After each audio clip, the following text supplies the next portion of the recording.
예, 안녕하십니까. BOB 자문위원장을 맡고 있는 고려대학교 교수 임종인입니다. 지난주에 그 랜섬웨어 사태에 대해서 국민 여러분께서 보시고 심려가 크셨을 거로 생각합니다. 유명 웹 호스팅 업체인 나야나가 사실은 랜섬웨어에 감염이 돼가지고 13억을 지불하고 겨우 복구하기를 받아서 자료를 복구했는데요.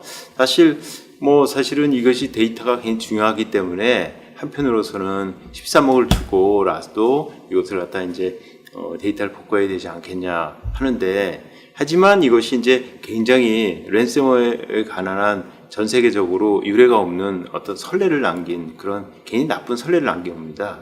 우리가 보통 이제 자녀분이 유괴범에게 납치당했다. 그러면 돈을 내지 않으면 사실 자녀를 갖다가 살해하겠다고 협박하면 돈을 안 줄 방법이 없죠. 그렇지만 돈을 주고 나서 전화를 추적한다든지 여러 가지를 갖다가 추적해서 결과적으로 돈을 찾으려고 할 때 범인을 잡습니다.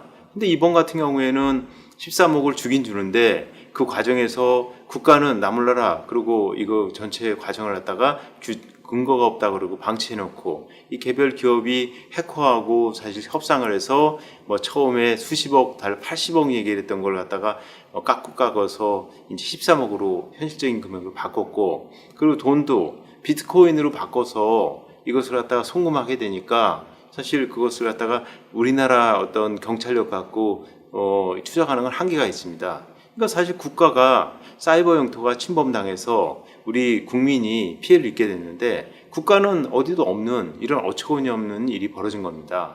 그래서 이번에 이러한 사태를 보면서 전 세계 해커들이 한국은 공격을 하면 돈을 주는구나, 이런 나쁜 선례를 남겨서 속된 말로 한국이 국제적으로 해커들한테 호구가 된 겁니다.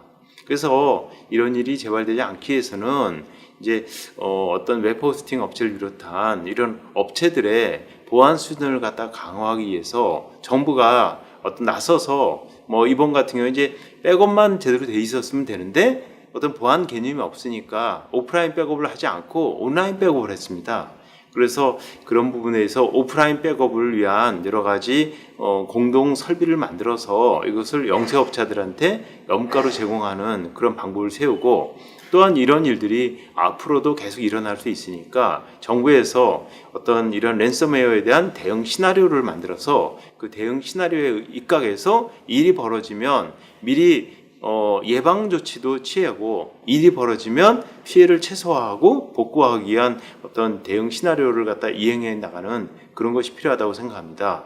그리고 또 사실은 또 뭐랄 해줘도 염려도 있으니까 그냥 정부가 다 해줄 수는 없고, 사이버 보험제도, 사이버 인슈런스 제도를 이번 기회에 도입해서 이것에 대해서 이제 피해를 갖다가 공동으로 부담하는 것도 하고, 또한 아까 말씀드린 것처럼 범인은 중국이나 러시아나 동구권 그런 데 있습니다. 그러니까 이것은 분명한 경제 범죄 행위니까 외교부하고 경찰청이 인터폴이라든지 외교라인을 가동해서 그 나라의 어떤 경찰이라든지 수사관과 협조해서 이런 일을 벌이면 반드시 체포당한다, 이런 인식을 심어줘야 이런 일들이 반복되지 않을 거로 생각합니다.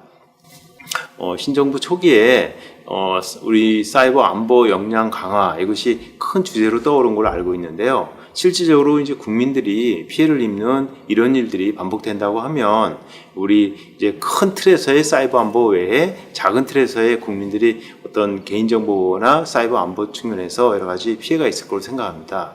어쨌든 이번 일을 갖다가 타산지석으로 삼아서 다음에 이런 일이 또 생기면 어떤 슬기롭고 그리고 어떤 체계적으로 잘 일이 처리가 돼서 국민들이 불안에 빠지는 일이 없도록 하길 바랍니다. 고맙습니다.